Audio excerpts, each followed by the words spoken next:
Estamos de volta com o 3 em 1 desta sexta-feira, né? São várias questões que temos que tratar ainda sobre a intervenção lá do Rio de Janeiro, que muito se discutiu também, Vera Andreasa e Marcelo Madureira, desde o anúncio, né, da intervenção federal na segurança do Rio de Janeiro, é como ficaria a questão da reforma da Previdência. Com a medida, a votação da PEC não pode acontecer, né? Mas durante a tarde, nessa cerimônia, falamos aqui no primeiro bloco, o presidente Temer afirmou que irá interromper a intervenção para votar a reforma previdenciária. O presidente, contudo, não estabeleceu um prazo para apreciação das mudanças na aposentadoria e disse que ela será colocada em votação quando houver condições para que as mudanças sejam aprovadas. Vera, essa é uma questão importante. É possível interromper essa intervenção? É uma questão jurídica, a gente podia entrar um pouquinho nessa questão que é bem complexa, né? Muito Pelo que você apurou, o que é possível fazer?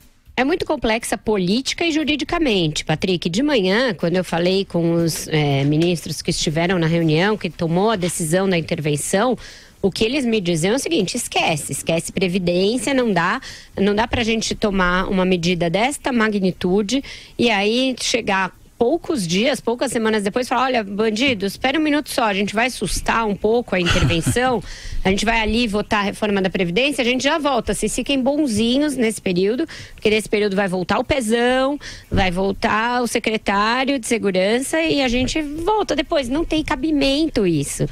Não faz sentido lógico. O presidente hoje voltou com essa história: olha, a gente suspende para votar a reforma da Previdência. Eu acho que por quê? Só para não admitir que desistiu de fazer a reforma da Previdência, que é a verdade, a realidade. O próprio Rodrigo Maia, em café da manhã com os jornalistas, falou: não dá, não tem. Em poucas semanas você retomar essa discussão. E aí tem um aspecto jurídico a que você se refere, porque especialistas em direito constitucional dizem o quê? Que você fazer uma solução dessa equivale a você burlar o texto constitucional que proíbe a votação de emendas constitucionais durante a vigência de intervenções militares, porque você não pode fazer um hiato em algo que é prolongado e que está decretado até dezembro. Não é que o presidente vai decretar os pedacinhos, ele vai decretar até dezembro. Aí você não pode assustar para votar, porque aí você está dando um drible da vaca na Constituição. Você está dizendo: olha só como eu sou malandro, está dizendo isso aqui na Constituição, mas eu tenho uma malandragenzinha, tenho um gato aqui para fazer. Que, aliás, é o que mais se faz no Brasil, gato constitucional, puxadinho constitucional. Então, há que se ter seriedade para usar os dispositivos mais graves que a Constituição faculta, porque senão aí você realmente banaliza. Se você chegou a conclusão, como diz o presidente da República, de que existe uma metástase no crime que ameaça o tecido do país, e aí você está ali usando o que a Constituição te dá de mais excepcional para combater isso, você não pode falar: vamos fazer aqui um intervalo e já voltamos. Não dá para fazer isso.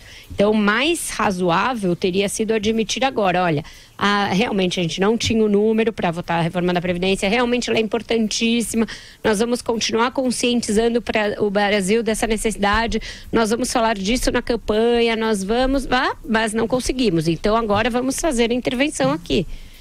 Seria uma coisa mais lógica e mais razoável. Já que estamos falando aqui, a Vera falou do gato constitucional, a reforma da Previdência acho que já subiu no telhado, né? O Andreasa, como é que você vê essa questão e o que acabou de dizer a Vera?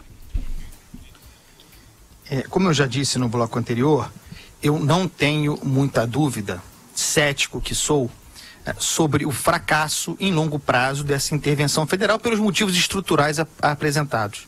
Não acho que o Rio tenha condições, nos moldes dessa intervenção, para resolver alguma coisa, para fazer as reformas necessárias, inclusive nas corporações viciadas, que são a origem do problema, né? E você continua com a máquina de poder do PMDB no controle do Estado, né? Então, não acredito, repito, em longo prazo nessa intervenção federal. Mas tem a questão política e nós estamos no ano eleitoral, entrando, portanto, no assunto da reforma da Previdência. Era um problema gravíssimo para o governo. Muito impopular a reforma e virtualmente derrotada, a representar uma derrota grave, pesada, política para o governo na Câmara, no Congresso, no Parlamento. Vem, portanto, esse decreto e resolve o problema.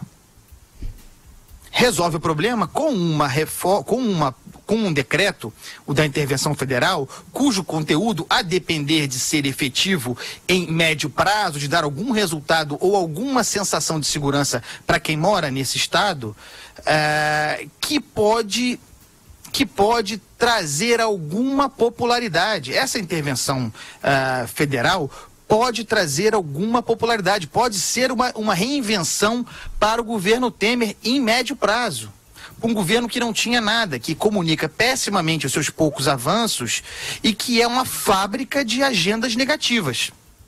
Surge uma situação como essa, um decreto como esse, é um ato de coragem, pode ser voluntarioso, mas é um ato de coragem. Acredite-se ou não nele, o efeito imediato sobre a população, se fizesse uma pesquisa agora, é de apoio a essa medida. Então a questão é, haverá disso alguma consequência que torne, eu não acredito em popularidade do Michel Temer, tá? Mas que torne o seu governo melhor avaliado em médio prazo?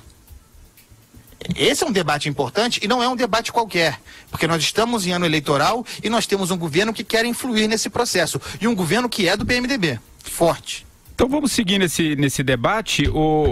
Madu, o que você acha disso que acabou de dizer o Andreasa? Você acha que sai um pouco esse desgaste da reforma e entra esse discurso de ampla aceitação popular aí da segurança pública? Isso pode ajudar o Temer?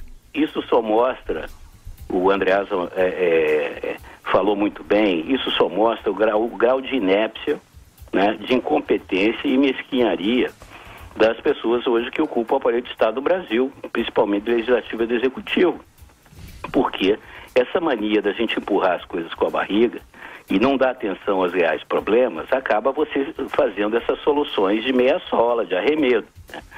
Até uma questão que eu coloco aqui, o Andreasa já deu uma pincelada, quer dizer que nós vamos ter eleições gerais aqui no estado do Rio de Janeiro sob intervenção, né? Novembro estaremos ainda sob intervenção. Sim. E vamos ter eleições gerais. Isso é comum no regime democrático? Isso é aceitável, né? É uma questão, não estou dizendo, é só um fato, né? Agora, aliviando um pouco a barra, né, pegando o que a Vera falou, na criatividade dos nossos políticos, tem uma coisa muito curiosa no Islã, o adultério é pecado gravíssimo, né? Então, nos prostíbulos dos países muçulmanos, tem uma coisa muito curiosa. Você vai no prostíbulo, escolhe uma prostituta e tem um mulá lá de plantão que casa você com a prostituta. Aí você vai lá, faz o serviço, aquela coisa, paga a moça e em seguida o mulá vem e promove já o divórcio, a separação. Então, aquela coisa toda está resolvida do ponto de vista formal. É o que talvez, né, nossas autoridades, né, com a sua criatividade ímpar, podem propor, né, um interregno na intervenção, né, para que você possa votar uma questão estrutural que é a reforma da Previdência. Mas aí é esperar demais de um Congresso que na média não tem 4 de QI, né? Se você botar uma ostra ao lado de determinados parlamentares, a ostra vai ganhar de 10-0 em termos de inteligência e sagacidade. Entendeu? E sem falar da mesquinharia, né, e da obtusidade, né, da falta de capacidade de ver o país, né, o que se chama de estadismo, né, de ver ver uma nação, o longo prazo, os interesses do Estado. A mesquinharia política impera sempre, né? Isso não é ser pragmático, isso já beira realmente a insanidade e a burrice. Mas nós chegamos onde chegamos. O fato real é esse. Você tem hoje uma intervenção no Rio de Janeiro, é uma intervenção uma intervenção federal meia boca, porque na verdade você tinha que fazer uma intervenção no estado do Rio de Janeiro, geral, né? Criou-se aí uma intervenção só na área de segurança, que é um negócio... Eu já ouço o Billy aí de né? O Billy está intervindo lá na mas enfim, o Billy está revoltado.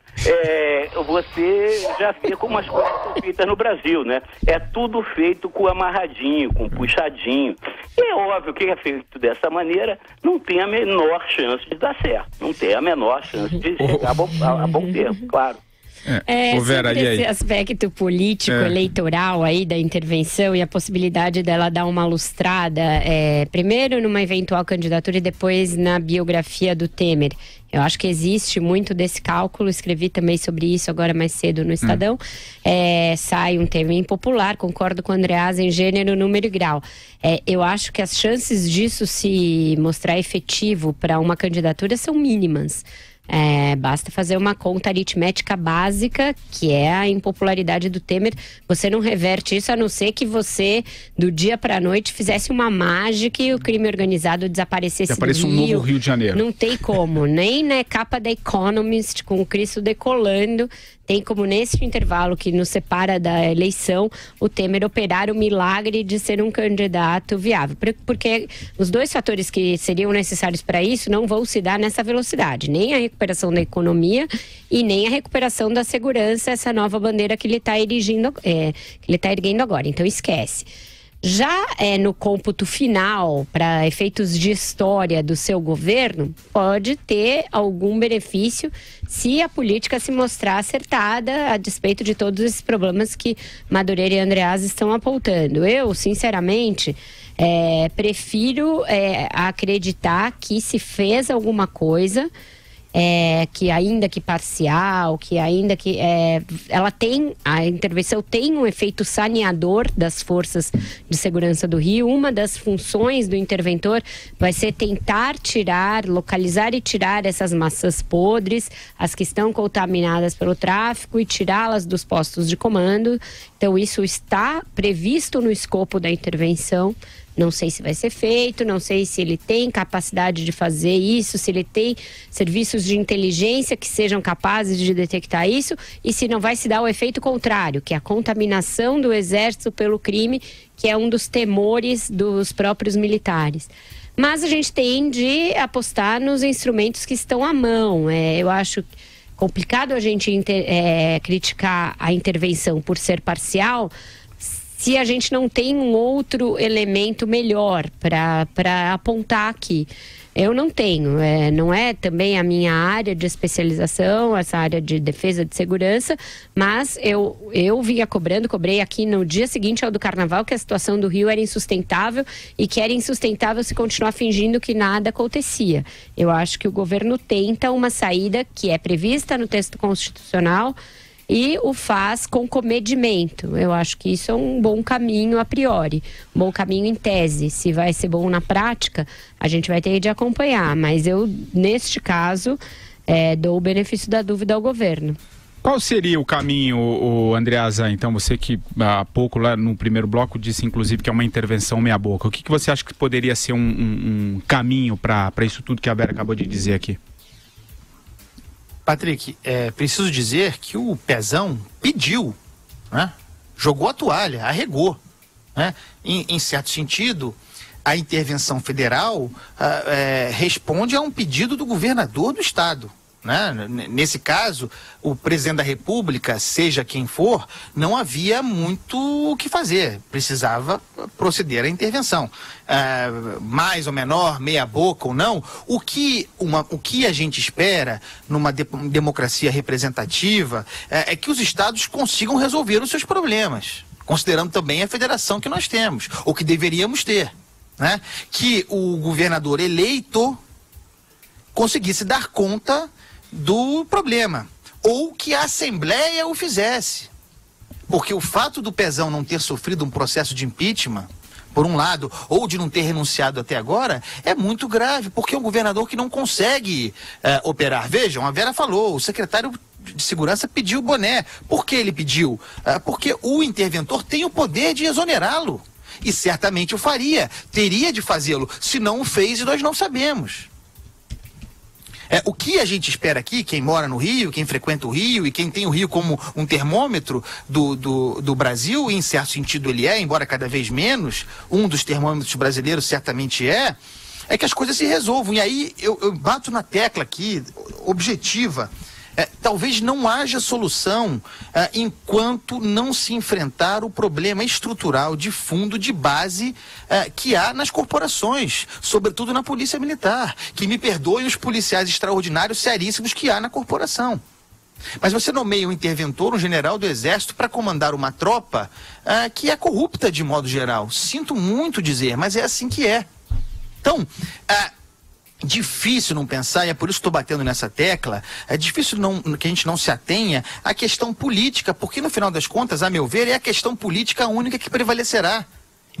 É claro que eu dou o benefício da dúvida, é claro que eu quero que dê certo a intervenção, mas eu não acredito nela por motivo de experiência. A memória recente das UPPs, esse tipo de ação midiática, porque por enquanto o que o governo federal faz é uma ação midiática, inclusive com solenidade, e com benefícios políticos a serem colhidos em médio prazo, anulando adversários, trazendo para si, olha que coisa curiosa, pensando no ano eleitoral. Eu não acredito no Temer candidato à presidência, mas num governo Temer eleitor, grande eleitor, eu acredito, já acreditava devido à recuperação econômica e por causa disso. A bandeira da segurança pública, nós temos falado aqui, é a mais importante para o brasileiro da eleição de 2018. Ela estava desfraudada exclusivamente pelo Jair Bolsonaro. O Geraldo Alckmin, que teria algo a apresentar como governador de São Paulo, se negava a desfraudar essa bandeira. Como é que é? Renda, emprego. Renda, emprego. E a segurança em terceiro lugar, no discurso do cara. Agora, o Michel Temer, inclusive esvaziando o Rodrigo Maia, que queria essa bandeira para si, o Michel Temer pega a bandeira. A bandeira da segurança pública agora também está na mão do Temer. Se ele conseguirá colher dividendos políticos, aí é outro assunto, mas que tem uma questão política revolucionária aqui, que transtorna o tabuleiro nesse momento, há. Você concorda, Madu? Eu concordo em parte, né, com o Andreasa. A gente tem uma análise muito próxima com relação ao a situação do Rio de Janeiro, ao diagnóstico, mas eu concordo que é muito difícil você dizer qual é a terapêutica que se deve utilizar e qual seria o prognóstico, né? O que vai acontecer. Eu acho que, sendo assim um pouco otimista, a própria jogada de toalha do Pezão, que nada mais é do que um preposto do Sérgio Cabral, e o Sérgio Cabral hoje um hóspede de uma instituição penitenciária, quer dizer, ou seja, é um criminoso. Então você teve aí uma derrota do crime, porque o Pezão é um representante de um cara que é criminoso, evidente, e que estava mostrando, inclusive, na cadeia de Benfica, uma capacidade de articulação, né, digna dessas de chefe de facção, né, tanto que ele foi transferido para Curitiba. Então isso não deixa de ser já uma derrota imposta, né, a troca do próprio secretário de Segurança e tal do Estado do Rio de Janeiro. Esperar alguma coisa da ALERJ, da Assembleia Legislativa do Estado do Rio de Janeiro, eu acho que é vão também, é uma expectativa vã, porque ela é totalmente contaminada por pessoas ligadas ao crime, né, salva as exceções de praxe, evidente. O que eu sugeriria, né, ao nosso querido, né, general, o general Souza Braga, que eu torço fervorosamente para que seja bem sucedido. Primeira coisa, a gente tem que trocar todo o comando da Polícia Militar do Rio de Janeiro de cara, inclusive o Estado-Maior, e cada batalhão substituir por efetivo, por oficiais do Exército, devidamente protegidos, porque esses caras vão correr risco de vida, né? E que você começa a estabelecer, então, uma capilaridade nessa limpeza, né? Ao mesmo tempo que você não vai poder deixar esses caras todos de comando, essa cadeia de comando de Estado-Maior, dos comandantes de batalhão, do comandante de... Você não pode deixar esses caras soltos, não. Eles têm que cumprir, pelo menos, expediente da cadeia, na mesma coisa, no batalhão, porque senão eles vão ficar aí pela rua articulando, né? Mas é uma primeira coisa a ser feita imediatamente. Você começar a depurar a polícia, de uma maneira geral, de dentro, porque a milícia e as polícias são fortemente imbricadas, e você tem que separar, né? Como o Andreasa falou muito bem, não é por causa de 90% de policiais ligados, é uma minoria de 90%, para eu ser um pouco assim, eu gosto muito de ser, né, fazer um pouco de brincadeira, mas não é por causa de 90% de policiais desonestos, você vai falar mal de toda uma corporação. Mas você tem que fazer uma desratização completa, né? Com cadeia na sequência, é o que tem que fazer. Isso é um ato de coragem, na minha opinião. Agora, isso não me parece ser tão simples assim, Vera. Não é simples, não tem nada simples. Assaltar banco dá trabalho, Patrícia. Tem nada na vida que não dê trabalho. Olha, se era uma questão de prerrogativa para se fazer isso, agora ela existe. Você tem um general que não está diretamente ligado à política do Rio, e isso foi uma outra justificativa importante para determinar a escolha de um militar para isso, que não tem nenhuma pretensão político-eleitoral e que não tem ligação com essas pessoas que estão no comando. Então ele tem carta branca, autonomia e legitimidade para fazer trocas importantes. Se lá atrás o ministro da Justiça, Torquato Jardim, já dizia que as forças da polícia estavam tomadas e dizia ter informação de inteligência, a hora é de usar essas informações de inteligência e promover ao menos uma limpeza nos cargos de chefia e de comando, porque aí isso você consegue cortar um pouco a cadeia de acesso do crime ao mecanismo, ao aparato de Estado. E aí você faz eles retrocederem algumas casas na ousadia. Eu acho que não vai se vencer o crime organizado do Rio neste mandato, talvez não no curso de uma década, porque ele é muito estruturado financeiramente, ele é muito bem aparelhado do ponto de vista de armamentos e ele está muito incrustado territorialmente na cidade. Então ele, num tabuleiro de war, numa estratégia de guerra, ele tem um cenário perfeito para se manter. Mas você vai minando aos poucos, com inteligência, usando o que a Constituição lhe permite e tendo coragem política para tomar as decisões. Eu acho que a gente não pode exigir muito mais do que isso, porque senão aí sim seria suspender a vigência do Estado Democrático de Direito. Oi, Andreasa, vi que você chamou, eu preciso fazer uma parada, mas vai lá, conclua então para a gente, nosso último intervalo, claro. É rapidinho. A gente sabe o que quer, né, em termos de resposta. Algum termômetro possível de resposta. Lembremos da UPP. Todo aquele aparato marqueteiro não prendia bandido, não apreendia droga nem armamento. O que a gente espera, se a intervenção federal quer dar resposta à sociedade rapidamente, é um choque de ordem que nos traga para a cadeia traficante que recolha armas e drogas. Sem esse tripé, é mais um jogar pra galera.